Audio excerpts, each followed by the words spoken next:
Welcome back to another episode of The Breakdown, where we are going to discuss the games on NBA slate today. Whew, playoffs, game 3, Eastern Conference Finals. Sounds so yummy, alright? So, basically, the way things have been going for the East Coast, is it? Actually, East Coast been exactly this way. Every game in the East Coast basically went 2-0 home team to 2-0 away team. Sorry, to 2-2 away team, home team. So our home teams have been the successors, basically, for how it goes. And then Celtics been losing the second game. So 2-2, or 2-0, then 2-1, and then 3-1. That's basically how it's been for the East Coast here. East Coast, yeah. Either way. At least for the Celtics involved. The other ones were always been away, home, and then from there got iffy. So Pacers and Knicks, same series. Orlando Magic with the Cavaliers, same way. Not too Cavaliers played, the Celtics did that change. But with Celtics though, they kept doing that. So this is the first time things got a little change happen here. Because as you guys happen to be aware, hopefully by now, I like to follow trends, how things happen, the patterns, how things just snap. That pattern, the only pattern that has changed so far, currently the Celtics so far, is that they actually won a game 2. Excuse me. So now that they won a game 2, they have broken that pattern. Are they going to break this same pattern here too for the Pacers, which I said has been, for them, the Pacers have been same thing. Nothing changed so far. They did very good the first game, ended up losing that. They should have won the first game, ended up losing that. And then they lose the second game by this amount. And now we're at the cusp right now. If the Pacers end up holding here at home, which, by the way, Pacers are the only team in the playoff who actually have been undefeated at home. However, they ran into this team with the Celtics, who have the best away record. Are they undefeated away? Yeah. Undefeated away. So, that's what the unmovable object meets the, I forget what it is, but you know what I'm saying, that, or that, you know what I'm saying, wherever that phrase is, I can't think right now what it is. Just think of Juggernaut, okay? We're thinking Juggernaut, just think Juggernaut, okay? That movable object, unstoppable force. I think that's what it is. Either way, fuck it. Moving on. Pacers here. Going into this one of the biggest things, unfortunately, which I have to admit to some degree, is that Halliburton is actually a valuable resource for the team. Is he so valuable that they can't win without him? No. Because actually, yeah, just to prove our point, when Tyrese Halliburton was actually out from his last injury for his hamstring, he's out for 10 games, right? How do you think the Pacers did then? Yeah, they were not looking like a minus Giannis team who went like 2 for 8, or minus LeBron team who went 3 for 7. You know what I'm saying? No, they went 6 for 4. They still won. They still won more than half of the games. This is what happened to the Pacers. Halliburton is a very valuable resource for the team, but everyone has a role to play and make some shots. So if he's here or not, it all comes down to what's going to happen. If Halliburton comes in looking like shit with his leg, that's going to be an issue. Oh, I'm looking at the things here now. Either way, he's a game time decision. Just FYI. And is anyone else in this morning? No, just Halliburton. However, Jrue Holiday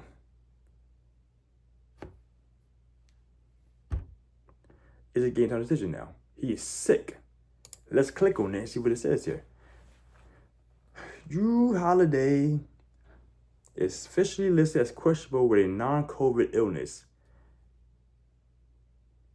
has been extremely productive against the Pacers, accumulating 43 points, 18 assists, 10 rebounds, on 16 for 23 from the field across 2 games.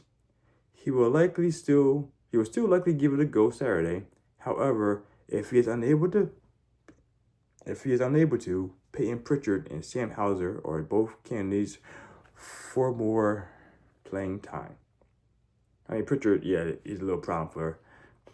Because he be making them shots too, you know what I'm saying? But, like I said, though, the biggest thing about Drew Holiday is that the reason why they got him on the team is that he actually is very effective for the defense, and it helps prevent the Pacers from scoring points. Drew Holiday and Porzingis, they are one of the biggest reasons why the Boston Celtics are number 2 in defense for the league this year. Because, I mean, other people, they do their thing, but it's sporadic and emotional, you know what I'm saying? We have, like, Jason Tatum, which I don't know if you guys saw that on Game 1. Was it Game 1? Yeah, Game 1. There's a few times where my man just, like, just walking around, like, just sitting in the wing slot. Nigga, that ain't your job. Get in the action. Be a little more assertive offensively. Do what you gotta do defensively, you know what I'm saying? He comes and goes in moments.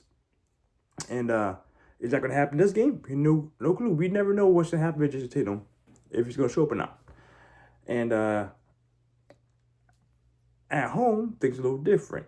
On away, let's see how they handle the business. Just right now, I'm actually intrigued by this. So going with the numbers, because I ain't get these numbers yet, which I just talk so much rambling shit. That need to be said. Right now we have Boston Celtics are the favorite, even though they're on the road, at negative 270 because I FanDuel. With Boston being the underdog at plus 225 at ESPN bets. You get them both there for those odd numbers. The spread is 6.5. That's a hell of a favorite, guys, for Boston. At negative 110 at Caesars, you can catch that, or catch the plus ESPN bets at negative 105 for the Pacers. Over under 222.5. I'm going to say this again, like I've been saying the past 3, 4, 5, 6 episodes of Pacers play. Doesn't matter. Pacers with the Celtics, 220. Anything below 225.5, I'm going to bet without hesitation. Anything above that, I might consider. 222.5, over. Show me that they're not going to score points. Show me, okay? Now, with the rest of the play for the parlay, let's go back to this. It's actually really hard to say. Yeah, I would have done. Look at the people talking over there, the injuries. So like I said, Drew Holiday is questionable. He may or may not play. We'll find out. He probably will play. You know he's sick, but we'll see what happens. Luke Cornett is game time decision too. He might come back in, but left wrist sprain. Porzingis is still out. He's not expected back to game 4, from what I remember reading about a couple days ago. But so if that's still the case, so a heavy defensive player is missing potentially. Luke Cornett might come back in for the center spot, but who is the person that he will be taking advantage of per se? Oh yeah, they'll give Al Horford more time off, which means, I mean, no matter what, I tend to go with Al Horford and his unders for, let's say, rebounds or anything defensive.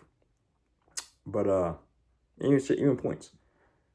But if Luke Cornett's back, that's definitely a play for unders for Horford, all right? Because I'm going to say these things off the top of my head without verifying this, but I'm going to quick verify a little information for some unders. Because like I said before, I don't really try to get too many prop bets out for you guys because I'm still working through my prop bet management system for myself to be more consistent and get more things, because I'm on the defense of, I don't like betting overs all the time because I'm too tuned in with the trends of how people do things. I consider things like, workload management, who's been looking like shit playing, who's been doing things because other people are like, oh man, let's say that perfect case scenario. Like people overvalue people like Jalen Brunson when he was always doing off to 45, 50-point games. When his shit was fucking over 36.5, guess who look at the unders? Me. I did. Quickly. Did I cash every under for them? No, not every one, because there is a point in time where it's going up. You gotta watch the patterns though. Watch the trends. And all that stuff I got sidetracked. Who the hell was looking at? For this information. Al Horford. That's what it was. Al Horford. Get your ass up here so I can see. Alright, so now, like I was saying, for these unders for his thing. What you looking at? Alright, so perfect right there. Perfect case scenario. Points and assists, alright? Under 12.5. That's the line right now, starting off.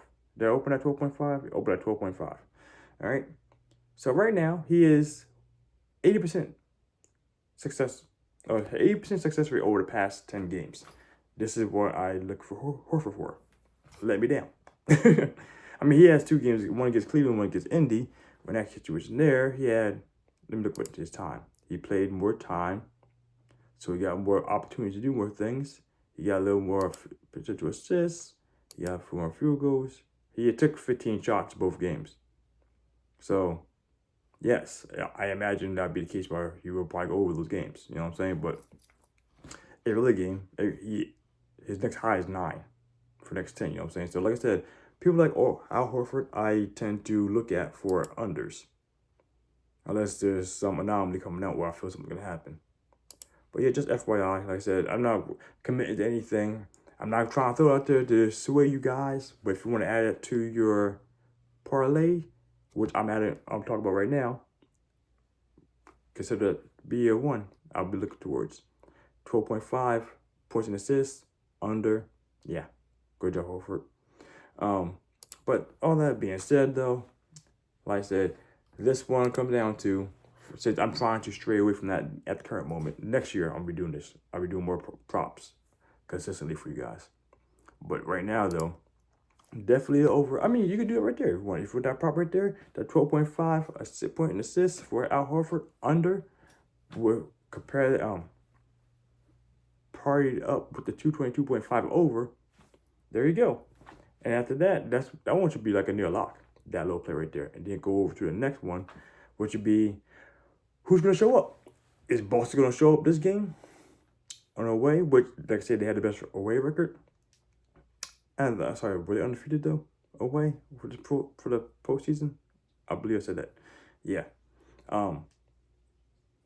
But Pacers have been popping at home, with or without Ty. Ty probably be there, and they might limit his minutes a little bit, by the way. So, in case you're considering him being there, that's another situation you might want to consider under for him.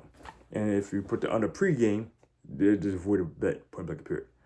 But I am still have to lean.